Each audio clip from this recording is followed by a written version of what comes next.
Hello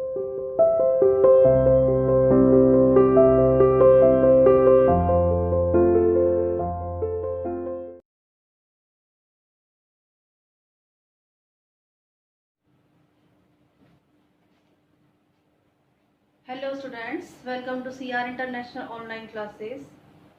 कैसे हो बच्चों? आई होप सभी बच्चे अच्छे होंगे। चलिए, आज जो हम अपना टॉपिक शुरू करेंगे, टॉपिक नहीं एक्चुअली, आज हम अपना न्यू चैप्टर शुरू करने जा रहे हैं। इससे पहले आप लोगों ने चैप्टर नंबर 9 जो था स्केलेटल और मस्कुलर सिस्टम वो कंप्लीट किया था। Today we are going to start a new chapter, chapter number 10, that is nervous system. देखिए, नर्वस सिस्टम को पढ़ने से पहले हमें कुछ बातें पता होनी चाहिए। वो क्या बातें हैं, क्या पता होनी चाहिए?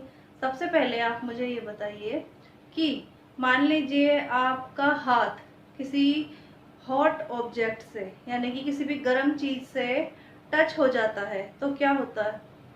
आप तुरंत हाथ अपना पीछे हटा लेते हो, ठीक है? हटता है ना अपने आप। हम तो नहीं कहते कि हाथ हमारा पीछे हट जाए, हमारा हाथ ऑटोमेटिक अपने आप ही जैसे ही टच होता है वो पीछे हट जाता है। इसका मतलब क्या हुआ कि हमारी जो बॉडी है उसके अंदर कुछ ऐसा सिस्टम भी प्रेजेंट है जो बाहर की जो इंफॉर्मेशन है, जो एनवायरमेंट की जो इंफॉर्मेशंस होती हैं वो हमारे ब्रेन को पहुंचाता है और हमारा ब्रेन वर्क करता है, ठीक है? अगर हमारा ब्रेन वर्क नहीं करता तो क्या होता? तो हम कुछ सोच ही नहीं पाते। तो इसका मतलब क्या हुआ कि हमने, वैसे तो हम सारे काम सोच के करते हैं, लेकिन आप लोग एक बात नोट करो कि यहाँ पर हमने कुछ सोचा नहीं, हमारा हाथ तुरंत बिना सोचे समझे अपने आप ही पीछे हट जाता है जब हम किसी जो है गर्म चीज से हमारा हाथ टच हो जाता है। इसी प्रकार अगर आपके पैर में या हाथ में कोई कांटा चुभ जाता है तो क्या आप सोचते हो पीछे हटाने के लिए? नहीं सोचते, है ना? वो भी जब उस टाइम पर भी आपका हाथ या आपका जो लेग है, पैर है, वो पीछे अपने आप हट जाता है। इसका मतलब कि हमारी बॉडी के अंदर कुछ ऐसा सिस्टम वर्क कर रहा है जो उसको बाहरी, जो हमारा बाहरी एनवायरनमेंट है उससे कनेक्ट करता है, जोड़ता है। सारी इंफॉर्मेशन बाहर की जितनी भी एनवायरनमेंट की इंफॉर्मेशंस हैं वो हमारी बॉडी के अंदर जाती हैं और वो इंफॉर्मेशंस किस प्रकार से हमारे ब्रेन तक पहुंचती है। हमारा जो ब्रेन है, हमारा ब्रेन ऑर्डर देता है, हमारा ब्रेन ऑर्डर देता है, तभी हमारा जो हैंड है वो पीछे की तरफ हटता है। तो ये जो पूरा सिस्टम होता है, ये जो पूरा प्रोसेस हो रहा है, ये पूरा प्रोसेस किस सिस्टम के द्वारा हो रहा है? वो सिस्टम हमारा कहलाता है नर्वस सिस्टम, ठीक है? हमारी बॉडी के अंदर एक ऐसा सिस्टम भी पाया जाता है जिसको हम नर्वस सिस्टम कहते हैं, जो हमें बाहर के वातावरण से कनेक्ट करता है, ठीक है? सभी को बहुत अच्छे से समझ में आई होगी ये बात। चलिए, अब हम अपना चैप्टर शुरू करते हैं। देखिए, सबसे पहले हमें नर्वस सिस्टम की डेफिनेशन या पता होनी चाहिए, या थोड़ा सा उसके बारे में जो इंट्रोडक्शन है वो पता होना चाहिए कि नर्वस सिस्टम होता क्या है। देखिए, the connection between your brain and other parts of your body is known as nervous system.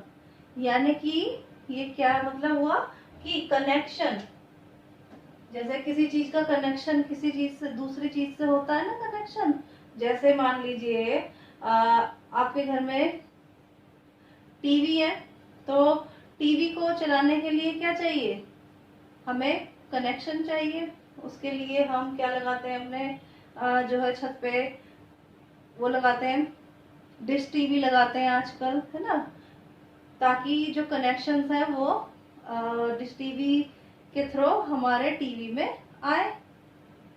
ऐसा ही होता है ना? तो उसी प्रकार से जो कनेक्शन होता है, the connection between your brain, यानी कि हमारे ब्रेन का connection and other part of your body, यानी कि हमारे ब्रेन का कनेक्शन हमारी बॉडी के दूसरे पार्ट से जुड़ा हुआ है, ठीक है, is known as nervous system.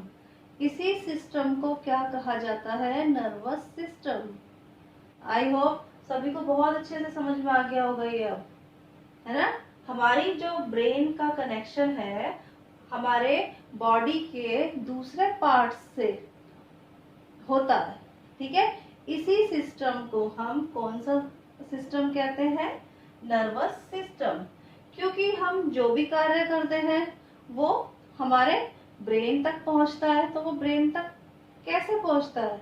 कोई ना कोई तो कनेक्शन होगा, तभी तो हमारे ब्रेन तक पहुंचता है वो जो भी कार्य हम कर रहे हैं, या फिर हम कोई भी चीज महसूस कर रहे हैं, कोई भी चीज फील कर रहे हैं, तो वो ब्रेन तक कैसे पहुंच रही है? कौन पहुंचाता है उसको? उसको हमारा नर्वस सिस्टम जो है वो पहुंचाता है, ठीक है, हमारे ब्रेन तक। अच्छा, इससे पहले इसके बाद एक चीज और पता होनी चाहिए आप लोगों को कि जो हमारा नर्वस सिस्टम है उसके 3 पार्ट्स होते हैं, ठीक है।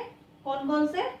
एक तो होता है ब्रेन, ठीक है, ब्रेन तो मेन पार्ट है इसका। सेकेंड इज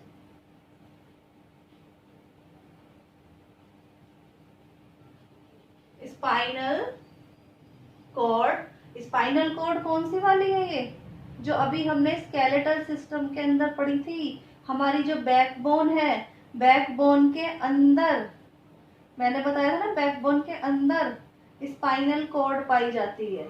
हमारी एक नर्व जैसी स्ट्रक्चर होती है जो जिसको हम स्पाइनल कॉर्ड कहते हैं, और जो हमारी वो 33 वर्टिब्रा थी, यानी कि जो हमारी रीढ़ की हड्डी थी, वो इसके अंदर हमारी स्पाइनल कॉर्ड पाई जाती है।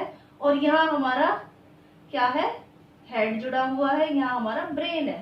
तो 2 पार्ट तो यही हुए हमारे नर्वस सिस्टम के, एक तो हमारा brain, second is spinal cord, दूसरा क्या होगा? सॉरी, थर्ड क्या होगा? इंफॉर्मेशन किसके थ्रू जाएंगी ब्रेन तक? नर्व्स होंगी, जैसे कि टीवी में कनेक्शन आने के लिए तार यानी कि वायर चाहिए। जब तक वायर इसमें टीवी में हम फिट नहीं करते तब तक कनेक्शन नहीं आता। तो उसी प्रकार से यहाँ से बहुत सी नर्व्स जो है निकलती हैं और वो हमारी पूरी बॉडी के अंदर फैली हुई होती है, और हमारी ब्रेन के अंदर भी ये नर्व्स ही जाती हैं। तो थर्ड पार्ट क्या हुआ इसका, नर्वस सिस्टम का? हमारी हो गई नर्व्स, ठीक है। तो आई होप सभी को ये बहुत अच्छे से समझ में आया होगा। नर्वस सिस्टम क्या है? ये एक कनेक्शन है किस किस के बीच में? हमारे ब्रेन और बॉडी के अदर पार्ट्स के बीच में, ठीक है, एक कनेक्शन है जिसको हम नर्वस सिस्टम कहते हैं। और नर्वस सिस्टम के कितने पार्ट हैं? नर्वस सिस्टम के 3 पार्ट्स हैं, brain, spinal cord and nerves, ठीक है। चलिए आगे चलते हैं। अब देखिए, अब आगे का आपको बहुत अच्छे से समझ में आएगा। Nervous system is made of cells. हमें पता है नर्वस सिस्टम किसका बना हुआ है? सेल्स का बना हुआ होता है। These cells are called neurons. यहाँ पर मैंने बताया था ना आपको, नर्व्स होती हैं, तो यही नर्व्स जो होती हैं इनको हम क्या कहते हैं? न्यूरॉन्स कहते हैं, ठीक है। ये जितना भी जो है पूरा हमारा नर्वस सिस्टम है, जिन सेल्स का बना हुआ होता है उसको हम क्या कहते हैं? न्यूरॉन्स कहते हैं। वैसे नॉर्मली जो हमारी सेल्स होती हैं उनको सेल्स ही कहा जाता है, लेकिन हमारे जो नर्वस सिस्टम की सेल्स होती हैं उसको हम क्या कहते हैं? न्यूरॉन्स कहते हैं। सभी बच्चों को थोड़े नाम ही अभी टफ लग रहे होंगे क्योंकि आप छोटी क्लास में हो, अभी, लेकिन जब आप लोग बोलोगे तो आप लोगों को बहुत अच्छे से ये नाम भी लर्न हो जाएंगे। ठीक है, तो आज इस चैप्टर की अच्छे से रीडिंग करके देखना विथ प्रोनाउंसिएशन। ठीक है, तो सबको पता चला कि नर्वस सिस्टम के अंदर जो सेल्स पाई जाती हैं उनको कौन सी सेल्स कहा जाता है? न्यूरॉन्स कहा जाता है। ठीक है, neurons are connected to other neurons. एक न्यूरॉन दूसरे न्यूरॉन से कनेक्टेड होती है, जुड़ी हुई होती है। ठीक है, जिस तरीके से सेल्स होती है ना आपस में एक दूसरे से कनेक्टेड, तो उसी प्रकार से ये भी तो सेल ही है ना, न्यूरॉन भी तो सेल ही है, बस उनका नाम ही तो अलग है न्यूरॉन। तो ये भी आपस में एक दूसरे से कनेक्टेड होती है, as well as to other tissues. दूसरे टिश्यूज से भी ये कनेक्टेड होती है, यानी कि बॉडी के दूसरे पार्ट्स से भी ये जुड़ी हुई होती है विद इन द बॉडी। ठीक है, वाया सिनेप्सिस। किसके द्वारा जुड़ी हुई होती है? सिनेप्सिस। जैसा आप लोगों ने स्केलेटल सिस्टम में पढ़ा था कि हमारी बोन आपस में जुड़ी हुई होती है, जहां पर जुड़ी हुई होती है इस पार्ट को हम क्या कहते हैं? जॉइंट कहते हैं हम इस पार्ट को। ठीक है, इसी प्रकार से जहां पर दो न्यूरॉन्स, यानी कि दो, जैसे मान लीजिए ये सेल है न्यूरॉन, ये भी एक सेल है न्यूरॉन, ये दोनों आपस में जुड़ी हुई है, तो ये बीच का एरिया जहां पर ये सेल्स जुड़ी हुई है ये हमारा क्या है? सिनेप्सिस। ठीक है,